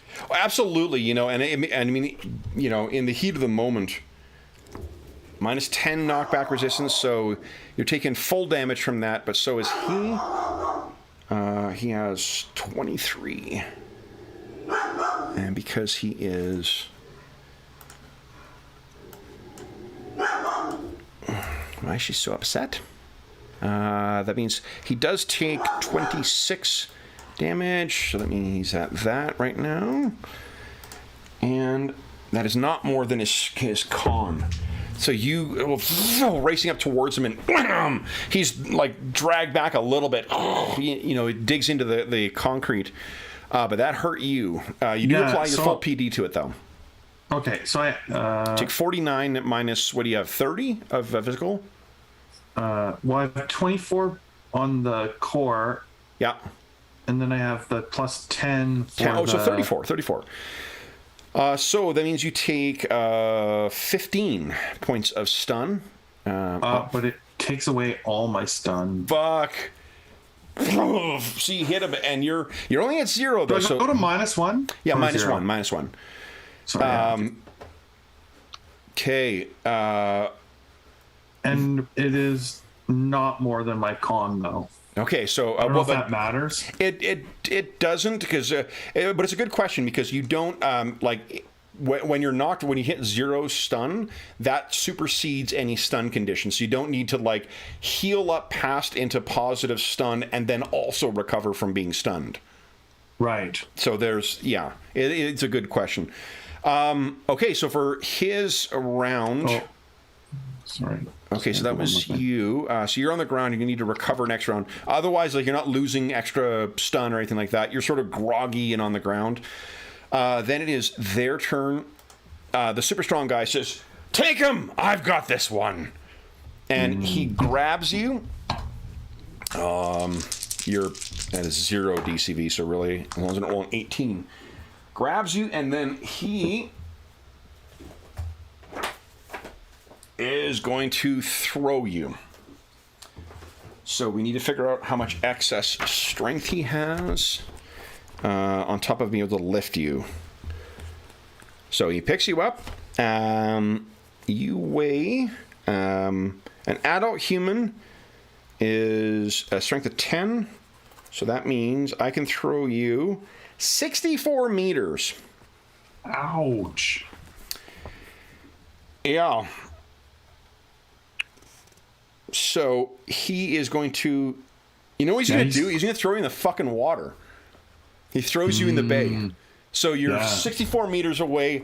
Then your physical defense is high enough. I'm not going to bother rolling damage from that, because you're not going to, I don't think you're going to take more than 30. You're hitting a relatively soft surface, so it would be half of his damage. It's like 4d6. I can't roll enough to actually injure you with it. So I'm just thrown out into the water. Yeah. Then it is your turn. So what the fuck? You went flying through the air. You had a really painful connection with the ground, but you're able to, you're not, I think one of the upsides with your mask is that you're not actually, you don't have a mouthful of water or anything like that. Right. Yeah. So, although it'll fill up, I think, because you don't have like sealed systems as an ability yet. So it's probably coming in through something. You didn't like hermetically seal everything yet. Yeah, like I think this is probably a case of, and this is probably something I should do in the future with some of my points because the suit is supposed to be modeled after the space suits that we were building. Yep. I think this is more that like because I'm using it as a super suit, it's got like tears and stuff in it now. Yeah, yeah. Is why it's not sealed. It's like he's been fighting in it. Or maybe like right? the solid hit because you want it, you want it to open. Maybe it opened up, Yeah, and it's just totally. like, oh, Yeah. shit. So you're about Yeah. maybe 10 meters out in the water right now. What the hell? So you get a recovery, get your stun back in. Okay, so you do get a recovery. You don't have to spend a turn being unstunned. That's what your turn is. So your round 11 is going to be you getting back. And yeah, like you don't have to also recover from stun. If you take a big enough hit where you're reduced to negative stun, and you also it's more than your constitution, you don't get stunned, and then also have to recover your stun points. Oh, I see. So I do get the recovery on 11. Yes.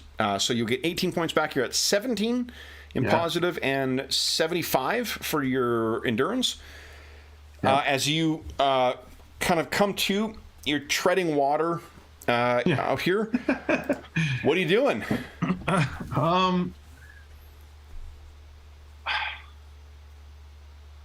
I don't have any special movement in water, so I have to actually just fucking swim at my slow swim speed. You could try and stun to power. Oh, that's exciting. Oh yeah, that was the other thing I want to spend points on. So my list is growing. I should keep notes. Sealed suit and Running up walls last time. stunt powers. Well, I just want to take the. Remember you said there's a skill.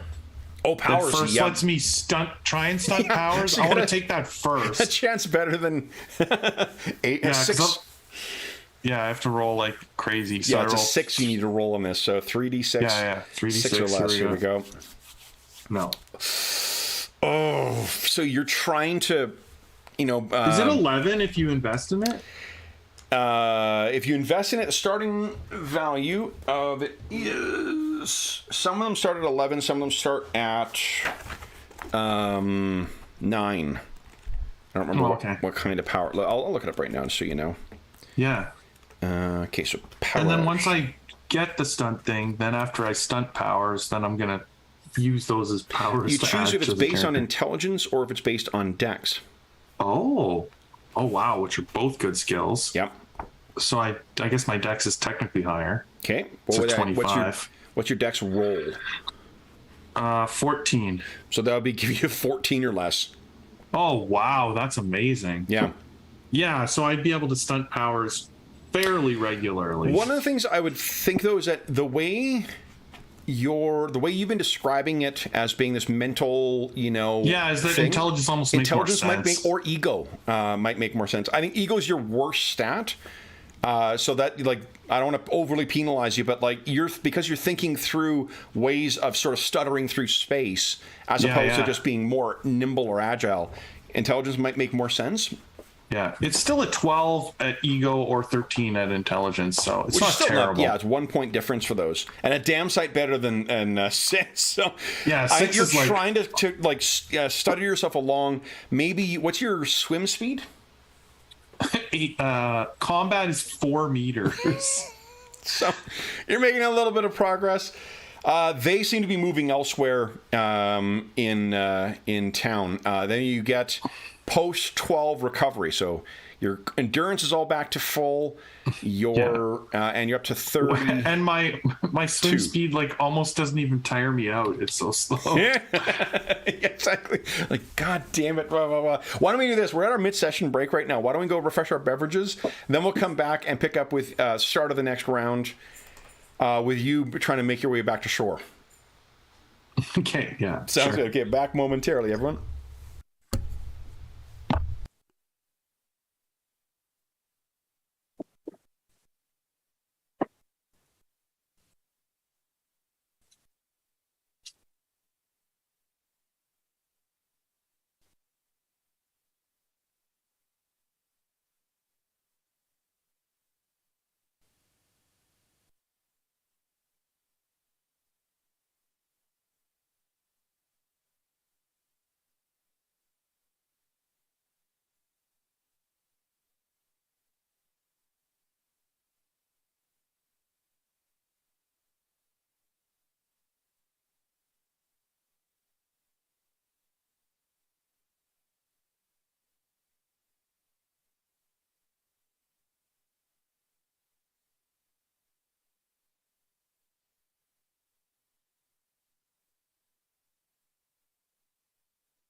Okay.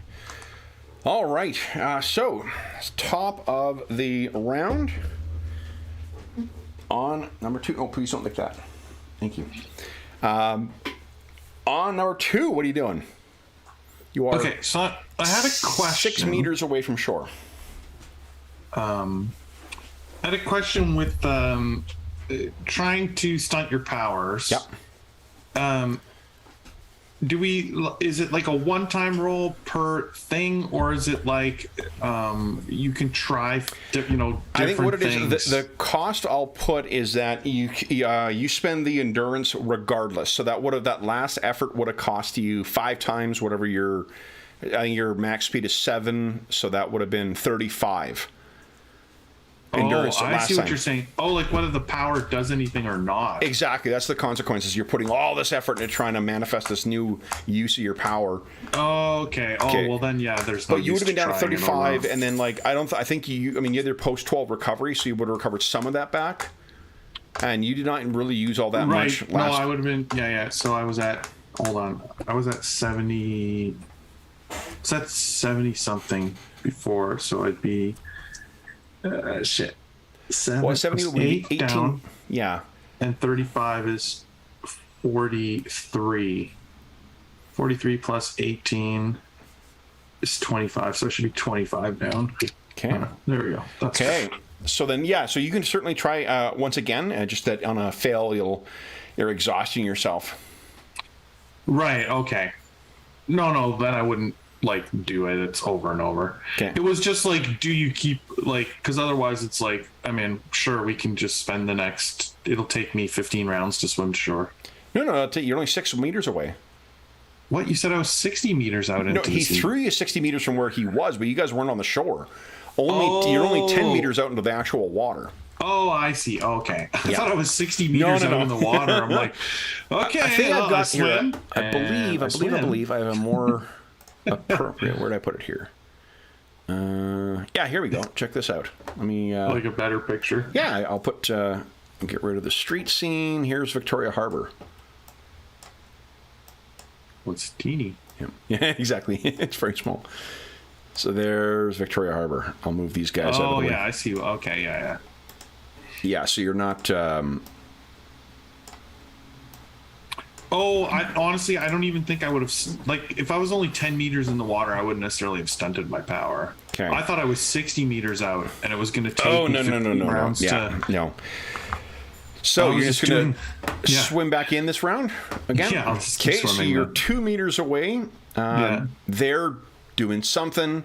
Your turn. It'll be only 2 meters to get to shore and then pull yourself up. People are like, "Are you okay? Are you all right?" I think I'm okay. Okay. Then they do something else, and it's your turn again. What are you doing? I guess I'm going to... Each of the swimming would cost you 1 endurance for those 2 rounds. Oh, is that how it works? Yeah, it's minimal. It's 1 for every 10. Oh, you always... Okay, I see. Yeah. Yeah. Okay, so I'm at 58. Okay, what are you doing? I guess I'm going to go try and find them. Okay. So go run back towards where they were. Yeah. So I think what we'll do is, why don't you give us a perception check? See if you can figure out where the heck you race up there in 1 round to where you were thrown off. That door, the one in the store is still unconscious. The one that's you threw into the truck is still unconscious. That's a great roll. Oh, that was a really good roll. You're standing there, you hear kind of a scream off in one direction, and then on your next round, you can just zip over, and what you see is that the 2 of them are going. The super strong guy seems to be covering for the other guy. And maybe you get there in time to see the super strong guy wrench a door off of a car. Get out! And the other guy's got Will. Let me get a check for Will. Will does see you, but and sort of gives you a look of what do I do? What are you doing? Right. About how far away are they? They're probably about 20 meters. Okay. I'm gonna try. I'm gonna try and do sort of the same thing that I did when I ripped the guy out. I'm gonna try and run by and grab Will and see if I can wrench him free from this other guy. Yeah, so the guy would have a post 12 recovery too. Yeah. The non super strong guy. The one I don't know what he does. Yeah. Yep. Go ahead. So let me just uncheck 16 boxes. Does it take them away if I just uncheck this row? So you don't need to take both rows off. You just need to take off the one that's assigned. So like the ones on the left, you can leave those ones activated. They don't actually do anything. Yeah, so long as the other ones. Okay. Well, they do something. What they do is they activate it. So like, if you don't have the left ones toggled, then it doesn't matter what you put on the right; it won't be active. But if you have no selections made, like you don't pick OCV or DCV or damage class or whatever, then it applies. The combat level is active, but it just isn't applied to anything. Oh, wait. I'm just curious real quick. So if I do this, whoops. Okay, I did that. And then do grab by. Okay. And then we were just using strike, right? Yeah, just use strike. And then go right ahead. That's a great roll. Nicely done. Okay, so you race by. It's not a great roll for. You do get to add another D6. Oh, right. It's one thing it doesn't do. Oh, nice. So it's 3 body. Okay. This guy only had a 3d6 strength. So here we go. I need to roll a 1 on one of them and roll anything other than a 6 on the other 2. Maybe I should put a roll. 1, 2, 3, 4. Shit! You can't get him out of his hands. You're racing by, you grab onto him, he's gonna like, whoa, wrench the side, but it doesn't get out of the guy's hands. Okay. Then it is their turn. So you would be about 50 meters away from them right now. The super strong guy says he's back and grabs the car, picks it up, complete with the people inside. Oh no. And he's going to throw it at you. Hi, what's up? What happened? Yeah. Hi.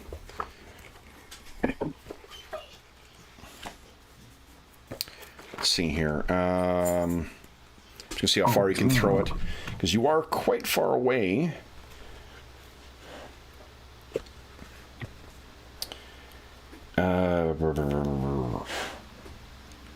So a car requires strength of 30, which means he can't quite throw it to you.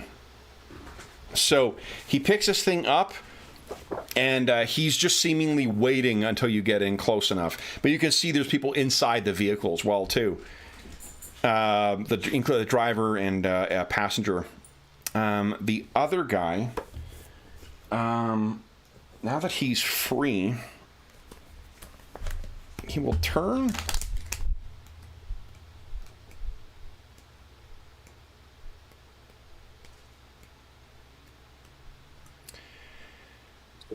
And let's see here. Actually, you're too far away. He's also going to hold an action until you get in a little closer. Your turn. What are you doing? Whoa. So he didn't hit me with the car? Nope, he picked it up and he seems to be... he picked it up. Waiting to see where you go with it. He's poised to throw it right now. The other guy has his hand up in some way. Like he's got his gun... well, I guess he's got his gun off of... He's taking his hand off of your brother. Oh, you know what he'll have done? Sorry, I do have something he can do. Takes his hand off of your brother and then...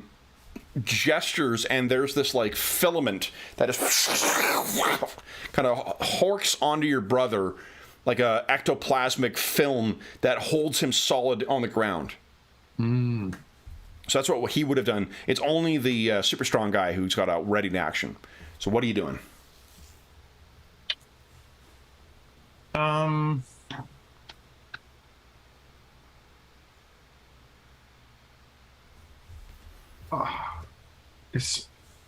This brick is really hard to defeat. So what if attacking from ways that he cannot help? Like, for instance, what if you did something to obscure his vision? Right. Can't hit what he can't hit or can't see. Right. And do you actually gain a bonus to your for them to hit you if you're moving at full speed, or what? You don't, but what you could do is abort your next action to a dodge, or what you could do is, if you want to, knowing that he's going to throw this thing at you, your combat levels that you have in your move by, move through, remember, you can just dump them into DCV if you choose. Oh, right. So I could like do a move. Right. Okay, I got it. Yeah. So I can do a move through attack on the guy who was holding my brother. Yep. And then I can spend my levels to increase my DCV. So I'm actually doing it in such a way that rather than trying to hurt this guy. Yep. Right. So I just increase my DCV like crazy, knowing that this guy's trying to throw a car at me. Yep. There we go. So if I do that, okay, and then make the attack, right. Okay, so let me make his attack at you. Misses. Tosses the car. People inside. Whoa! And then I make my attack on the dude. Yep.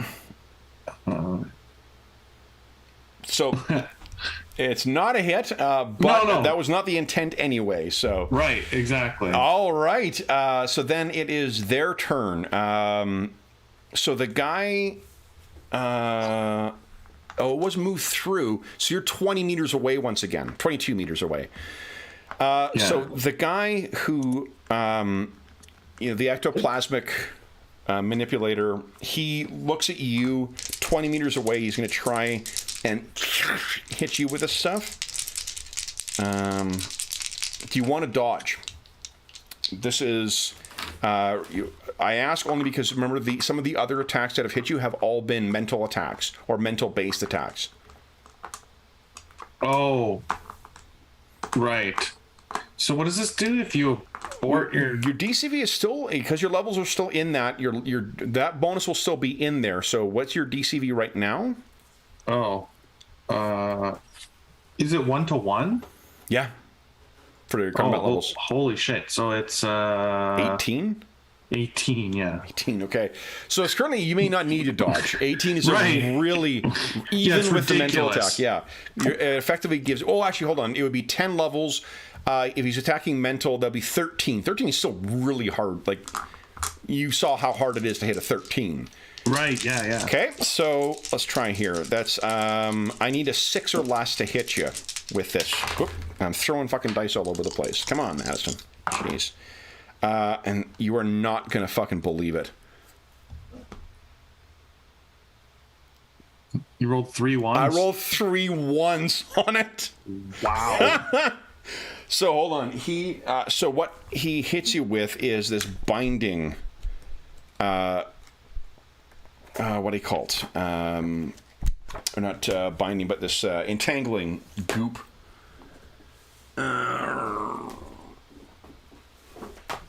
Let's see here. Okay, so fortunately, these guys are kind of subpar superhumans, so it's not what you'd get if you're facing a superhuman with a full ability, but let's see here. Okay. They're still tough enough. Yeah. And like 2-on-1 or 3-on-1 is always hard. Absolutely. Yeah. And I mean, for certain things that are resistant to your abilities too. And also, I mean, like you had 3 rounds of attacks that just the dice where you should have been taking out a guy each round with those ones. Just the dice were not with you. Like those first 2 attacks you had. Oh yeah, they were terrible. Yeah, terrible dice rolls. High. Yeah. All right, so the entangle, what it does is it has a resistance of 3 body, 3 endurance, and the body is equal to, I think, what I rolled. Let's see here. Escaping from... Yeah. So it's 7 body is what this thing has, and you're sort of held in place up against. Maybe you stop near like a. You're in sort of a large. It would probably be a larger area that you're in. Maybe there's like the outside of a library. You just kind of got stuck to it. Oh, okay, I see. Yeah. And then the super strong guy, seeing that, you are quite far away. So he's not going to be able to... I mean, what he'll do is he'll leap. No, actually, he's going to... they want to get away. He grabs the concrete and he's going to pull your brother up. So he tears the entangling shit up from your brother. Yeah. Then it's your turn. What are you doing? So I have to attack this thing and do 7 body of damage to break free? Is that what to break free means? from this, you need to do something. Let's see what you can do when you're entangled. Escaping from entangles, you must damage the entangle enough to reduce his body to 0, or use a power skill or other method to escape. Entangle immobilizes the character, making it impossible to move, to attack with any power that requires him to move in any way, to use accessible foci. So I think you can only... what I'd let you do is you could try and stunt your... what do you call it? Your... Because what you don't need leverage. You can't really get your super speed into at least the way you use your super speed. So I think what you could do is give us a powers check to try and hyper vibrate it maybe. Right. And you could use your things. From the way that your mind hammer has been described, it's like a series of super fast punches, right? That's the other one. That's the mind spread, the hand to hand one. Yeah. Okay, mind spread. So the other ones move through. Like both my attacks are movement based. Yeah. So you're sort of. So basically, you could use your normal strength. To stunt my power. I mean, I don't know. Like this comes down to like character concept versus like the rules of the game. I'm not really sure how you want to think of this. But what are you thinking? Well, like the way that his power was always intended to work is like using his clairsentience. Like he's really using his mind to use his body, he's not technically moving when it works. So I'd like to try and just stunt it to like basically focus and just try to like essentially teleport or whatever you want to call it, like move without moving is like the way, like I mean that's the whole point of the spaceship they were building, right? So absolutely. So let's see if you can so go ahead and give us a power 35 or what. It'll like kind of knock me out because that's the rest of my oh shit. Well, you're not knocked out. It just means that you take it away from your stun on a 2-for-1 base. So like 1 stun gives you 2 endurance, I believe. Oh, I see. Well, like this just puts me to 0. It doesn't, like, because it costs 35 if it works. Your endurance is at a 32 right now, though. Oh, it is at a 32. Yeah, so it'd be. But it'd just be 2 stun on top of all of your endurance. Oh, but that's if I move 7, right? I think you need to put like it's an all or nothing thing. Oh, I see. Yeah, okay, for calculating for stunting, you take it the highest cost and then. Okay. Yeah. All right. Here we go. So I have to roll a 6. Come on. We go. Are you kidding? Oh my god! Oh, roll 20. You are such a troll. Okay, hold on. I think something quite interesting might happen here then. So you are trying to focus on this. It's exactly as you say. Like, just you want to move yourself through space towards where you're, to get out of this web and then get yourself there. What happens is, give me 2 seconds to look at something here. You want to see the range of my clairsentience? No. I'm actually. I'll tell you. I thought you were gonna like warp me stupid far away. Well, that's exactly what I'm doing. I'm just trying to decide on where it is you're going to be manifesting. Oh, that's what I was saying. I was wondering if you were wondering how far my range of my clairsentience is, like as in like the farthest place he could accidentally teleport himself to. So I also go to 0 endurance. Hold on. And I take 2 points of body. This is so great. Oh my god. Okay, so what happens is you sort of are focusing everything you can to like, and let me see. I gotta get I don't think I've got one prepped here. Do I? Nope, not that. This is why I love playing superhero shit. It's just so great. It's like then crazy shit happens. No, totally. Okay. Well, and I love that role, and I also love the idea of like that role in particular, or whatever. You could even make other really high rolls cause stuff like this, but it's really funny. Oh, totally. It's so perfect for what you were attempting. Oh yeah. Well, moving without moving, right? He's like, oh, you know what? Do I have it loaded already? Hold on. I have an asset. I know. I don't. I know I've downloaded it. I just don't know if I've loaded it into the game.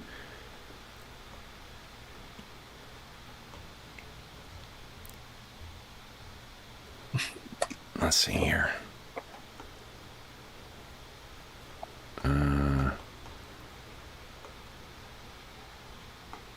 No, I have. Oh. No, I haven't yet. Give me 2 seconds. I'm just gonna load something very quickly in here. Ren 3 in the chat says Roll20 likes you. Yeah, really? Yeah. Oh my gosh. I've had definitely some of the most epic bad rolls in Roll20. It's really impressive. Yeah. Okay, upload champions. That's funny because I think in like real dice, I'm not historically a bad roller. I wouldn't say.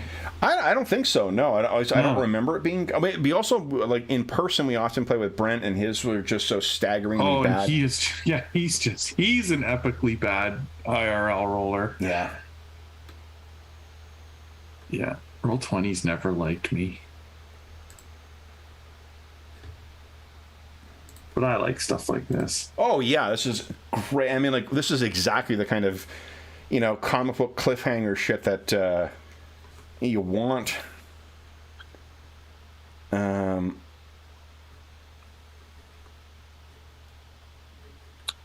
Well, and speaking of that, like I don't mind if we stop early. I know. Yeah, no, and I know we both talked about that before. Previously. Yeah. And so I'm sort of not minding taking an extra moment here. No, yeah, because this is going to be like a great. Here you go. End of issue. Yeah. He's trying to save his brother. It's a great fight through the streets, and then he's trapped, and boom, he disappears from the ectoplasm. You think he's pulled it off.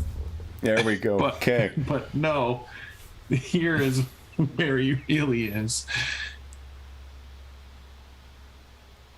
Okay.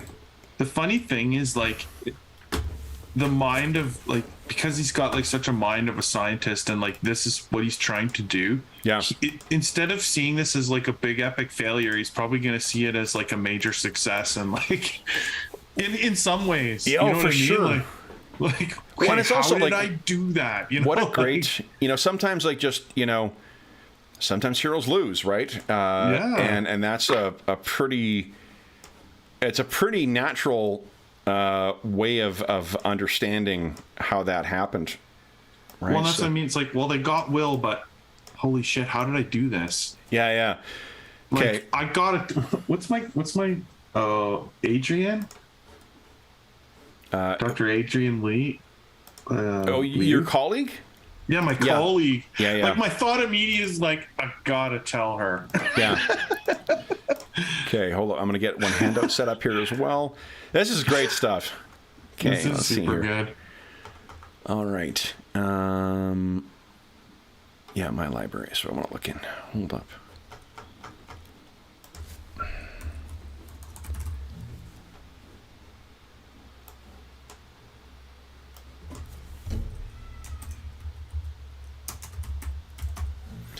Okay, so you are straying. What do you think it feels like when you pass through space and time? I think that it's, I mean, you know, to not steal too much from popular culture, but I always like the idea of that it's sort of really psychedelic, like it is. Yeah. Shit going by, okay. What there's a few movies that have done a good job of that, but you know what I mean? Like, it's like, yeah. The, what do you call it? Guardians of the Galaxy. Yeah, I was thinking of Altered States. Altered States, but like, just, yeah, like, you know, it's like really that kind of trippy thing. I mean, honestly, like, that image that we just saw from the new satellite, that has that kind of like, oh, totally, you know, yeah. And like, or like Doctor Strange, I guess there's some good stuff in there where he's like doing some totally. of that, like space travel through, like a lot of that, like, you know, the image, everything in front of your face is distorting. Yeah, and I think it is. It's definitely like a lot of like rainbow colored lights that sort of. Oh yeah, like the spectrum of light just gets stretched out, and I mean, I'm just gonna remove everyone's turn here. Oh, what am I doing here? And I think that it's like also like, I don't know, you know how you go on a roller coaster and you sort of get that feeling in your stomach of like, and like the adrenaline and all that, and it's like sort of the same idea, like, you know, all your glands open up, you're dumped with adrenaline, you're dumped with serotonin. Well, so and you're it's like so exhausted with this too. This is just like pounding in your head, like running to the point of hurting kind of stuff. And this is where you appear. Oh, on a beach somewhere. And you're looking back, and it's a huge lake behind you. Oh, holy shit! Does he recognize it? Well, you're looking around. Why don't you give us a perception check, please? I mean, I think Jeff knows where we are, but I don't know if Mind Warp does. Oh, maybe. Okay. Not bad. So you're looking around, and like what you can see a little further up the beach, it looks like there's a dock. So if you want to like zip down towards it. I guguess, yeah. I mean, we're just going to like story here. Like, he probably sits on the beach for a few minutes resting first, obviously. Sure. So you catch it. Because it would only take you like 3 or 4 seconds to really get all your like, I have to get some endurance back. Yeah. And then you zip off. Whoosh, she's just gone. Okay. Yeah. So you race over, and then what you see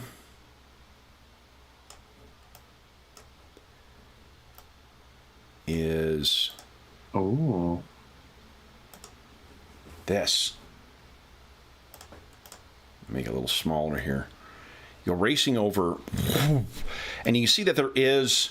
Unlike in the photo, there is a dock there, but it's a bit smashed, and the truck that you see there is overturned. And you look at the ground, and there's some footprints that they look like human footprints, but they're about 3 or 4 times the size they should be. Fucking huge footprints. Shit. Do you say shit out loud? Oh, absolutely. Okay. Then you hear those trees behind. A couple of them begin falling down, and you see something push its head out from between them.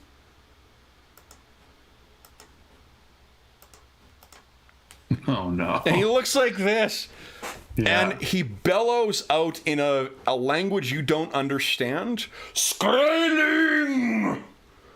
to someone else, and you can hear more things crashing down. It seems like whoever this is, he is not alone. Oh, no. And that is where we will leave our issue. Yeah, I love it. Oh, man, that's great stuff. So you get 3 XP again for today's session. Okay, yeah. We'll bring ourselves back to the opening. Unfortunately, for sure, we know Dave's out for the next couple of weeks for what do you call it? Summer-related stuff. But hopefully, one of your other allies will be able to arrive and help you. I really hope so. But frying pan and fire. What a great session. Yeah, it was super good. So for those listening at home, thank you so much for joining us for issue 3 of Champions the Guard. We will be back next Friday with our next issue of this. In the interim, if you have any questions, comments, or concerns regarding the session, the campaign, or the game we're playing, please don't hesitate to leave a comment in what we call the letters column down below, also known as the comment section. You can also find a link in the description of this video to the Dungeon Musings Discord server, where we have channels dedicated to this game, this campaign, and every other game we run on the channel, as well as a bunch of other great stuff. There's a bunch of like a Finder group channel, setting up virtual tabletops. There's a great community that's built up over there, and you are more than welcome to join us there. In addition, there is a link down below to something called Heroes Save Villages. That's the charity fundraising campaign we run on the channel. It benefits the SOS Children's Villages International Charity, a really terrific organization active in over 130 countries, benefiting over 80,000 orphan and abandoned children.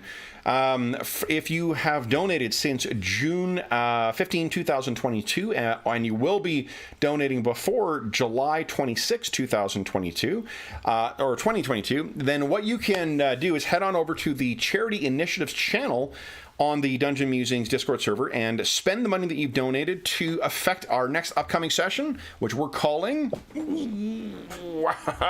Stellar Revolt.